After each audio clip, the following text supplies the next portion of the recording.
Sahabat Ria masih melanjutkan perbincangan hangat di Special Talk Show bersama Pengadilan Negeri Surakarta. Tentunya masih membahas tentang seluk-beluk hak tanggungan bersama dengan Bapak Frans ya. Yang pastinya pagi hari ini masih siap untuk berbagi informasi sedetail-detailnya terkait hak tanggungan itu sendiri. Meskipun sebenarnya kalau kita mau bicara detail, mau bicara penjelasan lebih rinci, ini kayaknya butuh waktu 1 hari penuh ya Pak ya terkait hak tanggungan ini. Tapi kita manfaatkan waktu yang ada, masih ada satu segmen, ada satu sesi yang merupakan sesi terakhir pagi hari ini. Kita akan bahas lagi terkait hak tanggungan. Dan Pak Frans masih semangat ya Pak ya? Masih dong. Ini ada pertanyaan terkait bagaimana menentukan peringkat masing-masing hak tanggungan Pak. Jadi ada peringkatnya gitu ya? Ada. Oke, boleh dikasih penjelasan Pak Frans, silakan. Iya. Baik, seperti tadi kita sudah sempat singgung ya, ketika Mas Agus tadi menanyakan tentang satu objek hak tanggungan itu dapat dibebani dengan lebih dari satu hak tanggungan. Betul. Nah, untuk mengatasi saling berebutan siapa yang harus diprioritaskan, maka tentunya harus ditentukan peringkat-peringkatnya. Siapakah yang diberikan kedudukan yang diutamakan. Ya. Jadi untuk menentukan peringkat ini itu dihitung dari ketika akte pemberian hak tanggungan itu didaftarkan oleh kantor pertanahan setempat. Di dalam buku tanah tanggungan itu, nah siapa yang tanggal, bulan, tahun, siapa yang pertama kali mendaftarkan hak tanggungan oleh kantor pertanahan ini, itu ditempatkan sebagai peringkat pertama. Nah yang berikutnya dan seterusnya. Nah persoalannya, ketika pendaftaran hak tanggungan yang dilakukan oleh kantor pertanahan itu dilakukan dalam waktu yang bersamaan, menentukan peringkatnya gimana? Iya juga ya. Iya. Pusing juga nih Pak. Iya. Jadi untuk mengatasi persoalan itu sudah diatur juga di dalam Undang-Undang 1996 ini. Jadi ketika hak tanggungan itu didaftarkan oleh kantor pertanahan dalam waktu yang bersamaan, maka peringkatnya ditentukan ketika pejabat pembuat akte tanah membuat akte pemberian hak tanggungan. Ya. Jadi dia kembali ke belakang walaupun agak mundur ya, karena sesungguhnya sebelum didaftarkan dibuatkan dulu akte pemberian hak tanggungan. Tapi ketika pendaftarannya bersamaan, ya dilihat lagi waktu pembuatan akte pemberian hak tanggungan itu siapa yang duluan. Nah disitulah menentukan peringkatnya, sehingga tidak terjadi tumpang tindih saling merebutkan satu dengan yang lain. Ya seperti itu. Jadi tetap secara peringkat ada ya, dan ini juga ditunjukkan dari data tentang pembuatan tadi ya. Seperti itu. Baik, Pak, ini kalau kita bicara terkait permasalahan-permasalahan yang muncul tentang hak tanggungan itu sendiri ya, khususnya dari sekian banyak kasus mungkin yang sempat ditangani Pak Frans juga gitu ya. Ini banyak masalahnya terkait hak tanggungan ini yang muncul seperti apa sih Pak? Iya.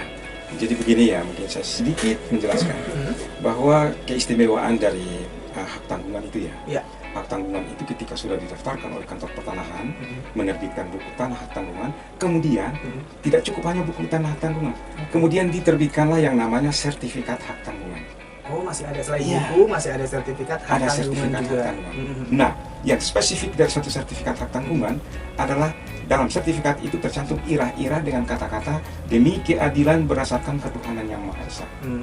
Nah, masyarakat mungkin bertanya, itu maksudnya apa Pak? Dengan adanya irah-irah demi keadilan berdasarkan ketuhanan yang Maha Esa, maka sertifikat hak tanggungan itu berlaku, menurut hukum berlaku sebagai suatu putusan pengadilan yang telah berkekuatan hukum tetap. Artinya bahwa dengan diterbitkannya sertifikat itu, maka ketika pemberi hak tanggungan ini cedera janji, maka pemegang hak tanggungan atas kekuasaan sendiri dapat melakukan eksekusi dengan cara menjual objek hak tanggungan dengan perlelangan secara umum untuk memperoleh pelunasan hutangnya. Jadi itu luar biasa ya, betapa hebatnya undang-undang hak tanggungan itu. Ketika pemegang sertifikat ini sudah punya kekuatan hukum, ketika dia hutangnya tidak dilunasi, dia dapat melakukan tindakan berupa penjualan objek untuk memperoleh. Pak Frans, ini kalau kita bicara masalah orang atau badan yang mungkin tidak membayar hutang sesuai dengan tempo yang ditetapkan gitu ya, otomatis orang yang memberikan pinjaman tadi juga bisa menjual objeknya tadi. Ini apakah ada jangka waktunya? Misalkan ada harus minimal menunggu dulu sampai berapa bulan, kalau memang tidak dilakukan pembayaran atau pelunasan baru boleh dijual, atau bisa langsung hari itu juga kalau udah lewat masa atau temponya? Tentunya tidak secara otomatis ya. Tidak secara otomatis ketika pemberi hak tanggungan cedera janji terus langsung dieksekusi, tidak.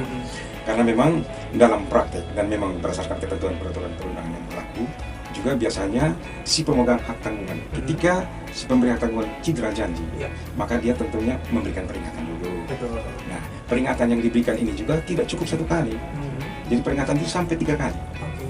Jadi berupa somasi. Yang pertama, tolong saudara untuk melunasi itu angsuran saudara segini itu. Terus kemudian ternyata peringatan pertama belum dipenuhi juga, dikeluarkanlah peringatan yang kedua. Ya.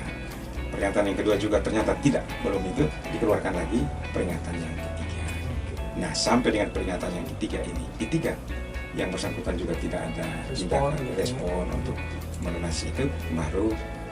Nah, tata cara penjualan dengan melakukan pelelangan secara umum juga tentunya melibatkan dengan instansi lain berdasarkan peraturan perundangan yang punya kewenangan untuk melakukan pelelangan secara umum yang kita kenal dengan KPKNL, Kantor Pelayanan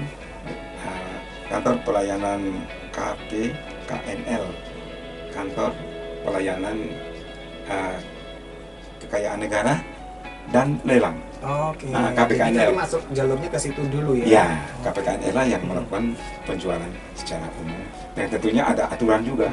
Dia nggak begitu menerima itu, dia juga punya kewenangan untuk selidiki dulu. Iya, betul. Apakah pemegang hak tunggannya punya kewenangan enggak? Nah, setelah memenuhi peraturan syarat-syarat yang ditentukan dalam peraturan perundangan, baru KPKNL melakukan pelelangan dengan terlebih dahulu dipublikasi dulu. Dicantumkan dalam surat koran tentang akan dilakukan pelelangan untuk bagaimana masyarakat tahu ada tanah yang mau dijual ini. Iya. Sebenarnya sudah ada aturan hukumnya dan juga aturan-aturan ataupun rule-nya itu sudah ada begitu ya. Tinggal bagaimana masyarakat ini bisa mengikuti apa yang menjadi aturan dan ditetapkan di undang-undang yang juga tadi sudah disebutkan ya Pak ya. Oke, sudah sampai di segmen yang terakhir. Kali ini kita akan tarik kesimpulan ya untuk sahabat Ria yang pagi hari ini bergabung bersama kami, mungkin ingin mendapatkan kesimpulan dari apa yang kita bahas pagi hari terkait hak tanggungan ya. Mungkin dari Pak Frans bisa kembali menyampaikan ya untuk sahabat Ria sebenarnya hak tanggungan itu seperti apa, pengurusannya seperti apa, monggo silakan. Iya. Jadi kalau kita sesungguhnya memang ada begitu banyak materi ya yang menarik untuk kita bahas lebih lanjut berkaitan dengan undang-undang tentang hak tanggungan ini. Tapi kalau saya mau menyimpulkan bahwa undang-undang tentang hak tanggungan ini ya, Undang-Undang Nomor 4 tahun 1996 ini itu ada 7 poin penting yang diatur. 7 poin penting. Iya. Maaf, ada 6 poin penting yang diatur di dalamnya. Yang pertama, poin yang pertama itu tentang objek hak tanggungan. Seperti yang kita sudah singgung ya, objek hak tanggungan itu dapat berupa hak milik atas tanah tentunya, hak guna bangunan dan hak guna usaha. Baik, setelah objek hak tanggungan juga dia membahas tentang pemberi dan pemegang hak tanggungan yang juga kita sudah bahas tadi ya. Dan yang berikut adalah yang ketiga itu adalah menyangkut tata cara pemberian, pendaftaran, peralihan dan hapusnya suatu hak tanggungan. Yang ketiga ya. Terus kemudian yang keempat itu dia juga mengatur tentang eksekusi hak tanggungan. Seperti yang barusan kita ngomong ya. Ketika tidak janji maka eksekusinya lewat penjualan secara umum. Ya. Terus selain eksekusi juga dia mengatur tentang pencoretan hak tanggungan.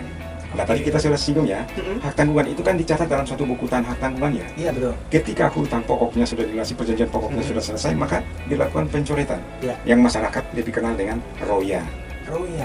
Pencoretan catatan hak tanggungan yang dicantumkan dalam buku hak tanggungan. Kalau bila sudah diselesaikan. Sudah selesai, kemudian harus dicoret dari buku tanah.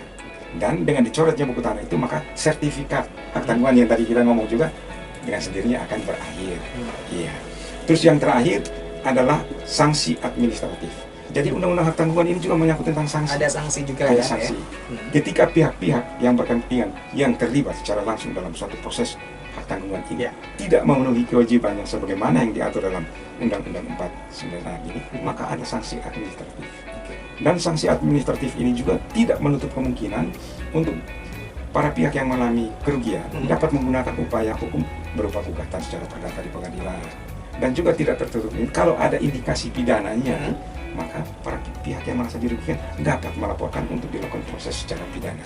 Iya, seperti itu ya. Jadi itu tadi 6 poin atau yang bisa dijelasin terkait ini tadi ya hak tanggungan tadi ya Pak ya, dan semuanya tadi sudah kita Ya, kita sudah coba. Sudah kita coba Walaupun jelaskan cuma ya. singkat-singkat ya. Betul, tapi mungkin di next atau di lain kesempatan kita bisa kembali Ya. hadirkan informasi ini ya, atau dengan topik-topik yang lain bersama dengan Pengadilan Negeri Surakarta. Ya. Tentunya ini dalam rangka untuk memberikan edukasi ya kepada Ya. masyarakat supaya lebih melek terhadap hukum dan juga aturan-aturan yang berlaku. Baik Benar Pak sekali. Frans, terima kasih waktunya pagi hari ini.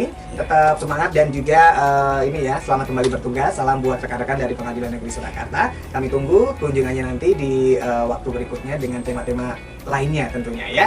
Baik sahabat Ria, demikian tadi perbincangan saya bersama dengan Bapak Frederick Frans dari Pengadilan Negeri Surakarta. Dan jangan kemana-mana, tetap bersama kami untuk mengikuti program-program terbaik lainnya yang akan kami hadirkan untuk Anda hanya di 98,8 Ria FM Solo, part of KG Radio Network. Sehatkan Indonesia dengan bergerak aktif dan berpikir positif.